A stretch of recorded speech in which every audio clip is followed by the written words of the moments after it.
Hello my friends and welcome. We have some awesome news coming from the front lines. Ukraine moves forward and we pushed Russians to this river. Russia was able to take this part of the territory around 10 days ago but was repelled by the Ukrainian defenders. As you can see, they almost reached their previous positions in Karmazinivka. Great job from the Ukrainian army. Let's go for the timeline to see the advancement. So it was yesterday and it is today. As you can see, it's hard terrain to advance, but Russia wasn't able to dig into the ground. They were not able to build the significant trenches over here. They mostly used the Ukrainian trenches that were built before. So I do expect that Ukrainian army may push Russians away from this river, taking back those two villages. After that, there is the free land to cross this supply road for the Russian Federation. They use it to supply their group in Svatova. Well, not just this road, but they may use this one also. But this is also very important. It basically connects Svatova with Crimea. Actually, yesterday I told you that Ukraine tried to get the territories but was forced to retreat.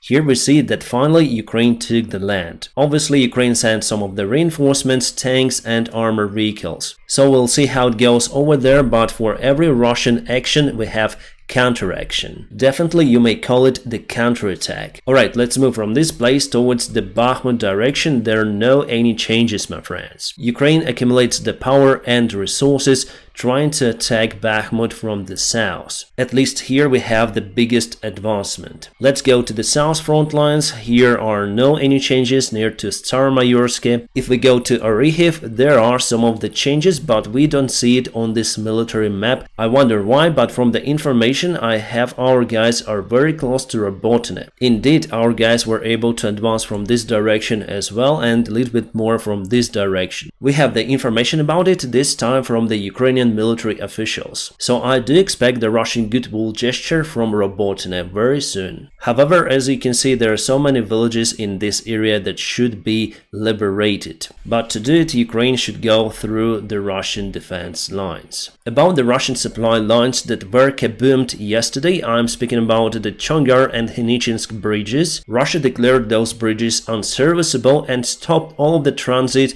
of the supplies and armored vehicles to the southern part of Ukraine. Russia started to use a very tiny roads in this area to supply their group. It means that they will not be able to deliver everything on time, especially heavy armored vehicles and tanks. For the light vehicles and army trucks, I think it's more or less okay for them. Unfortunately, there are no any bridges here in Armyansk that Ukrainian army might target to cut supplies for the Russian army. Well, there is the railroad bridge in Armyansk itself, but Russia doesn't use this railroad for their supplies because it doesn't lead to the area they want. As for the automobile road, there is the small place over here with a tiny little river, so obviously there should be the bridge. Maybe Ukraine may target this area too, cutting all of the supplies from Crimea. As you see, in general, Crimea is very vulnerable. By cutting those roads, and part of them have already been cut, you may just isolate that peninsula. The only way to deliver something to peninsula in that case would be just by sea. For now, Russia still may use the Azov Sea to deliver goods to Crimea,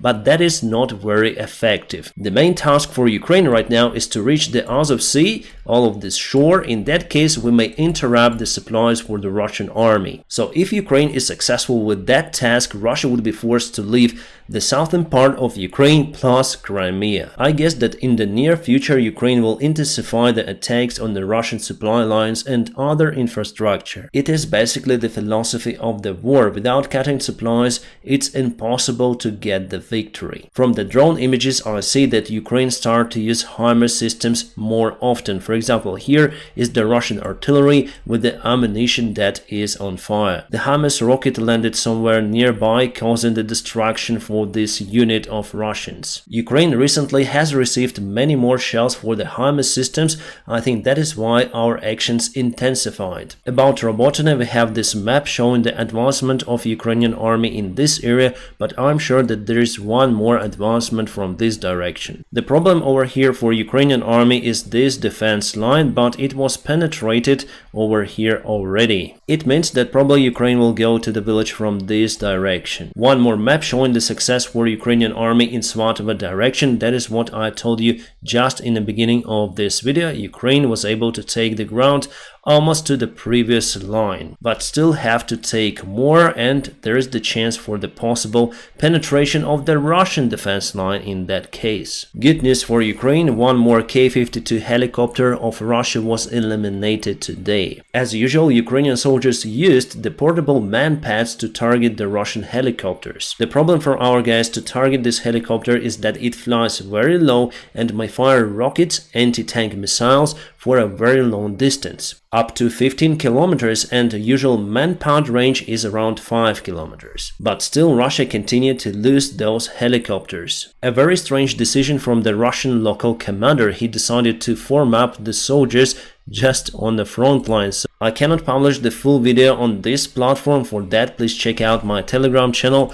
but the result for that is not good for Russians. This is kind of interesting video from the front lines. This is the Russian self-propelled artillery system Msta-S, which is kind of the good system actually if we speak about the Russian-made weaponry. The problem of the system that it doesn't have lots of the space for the shells inside, for example as Panzerhaubitze 2000, which has plenty of the room inside. So Russia has to use those tracks, and they use them very often to reload their artillery systems. They're unable to cover this operation inside the tree lines or bushes because there are trees. So they have to put everything outside, and our drone witnessed the reloading process. The artillery was corrected for this position, and this is the result. The reloading track, the Msta-S, just gone. There were also many of the artillery shells inside the track, so it was a big firework. I'll publish it on my Telegram channel. You may find it in a video description just below. Also very strange for me why Russia put their tanks just on the open fields, because Ukraine continued to use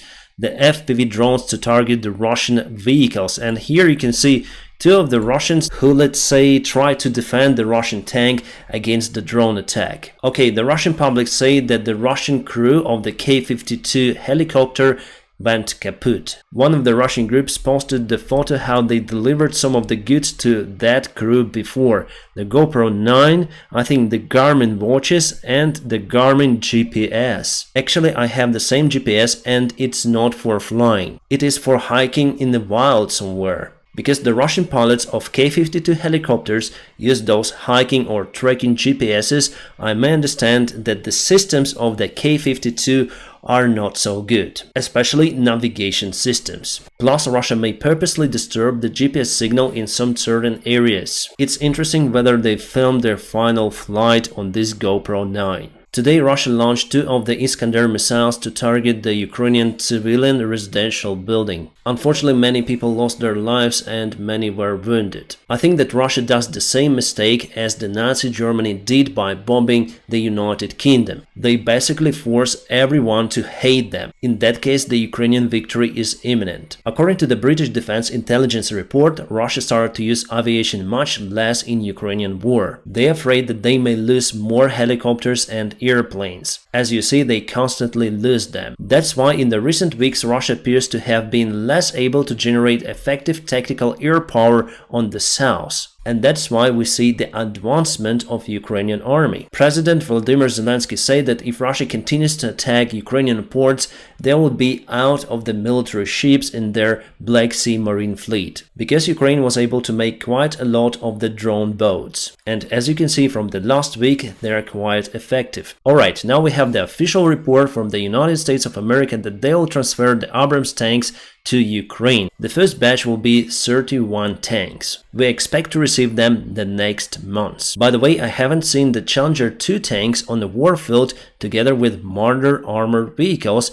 Probably they'll work together with those tanks. In this case, we should wait that the fighting intensifies. Interesting, Reuters says that North Korean hackers hacked the Russian missile program. They were able to obtain the secret information for many of the projects for a very long time. What can I say? A very good attitude between two of the allies. Why the North Korea is doing so? Because they don't want to trade something. They want just to get the secrets and create some sort of the big rocket. Their leader just loves those rockets. Our Minister of the Foreign Affairs Dmytro Kuleba said that he spoke with Blinken about the supplyment of ATACMS missiles to Ukraine. It is not the first time we ask for those systems, and I'm sure they will be delivered to Ukraine probably at the beginning of the next year, or maybe at the end of this one, and only after that Germany will supply Ukraine with their Taurus cruise missiles. Anyways, we'll see how it goes, but I predict this version. And now, my friends, don't forget to press the like to this video, and also if you want to support my job,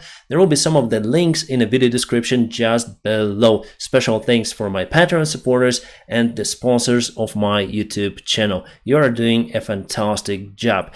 My friends, I wish you all a peaceful sky wherever you are, and have a great time.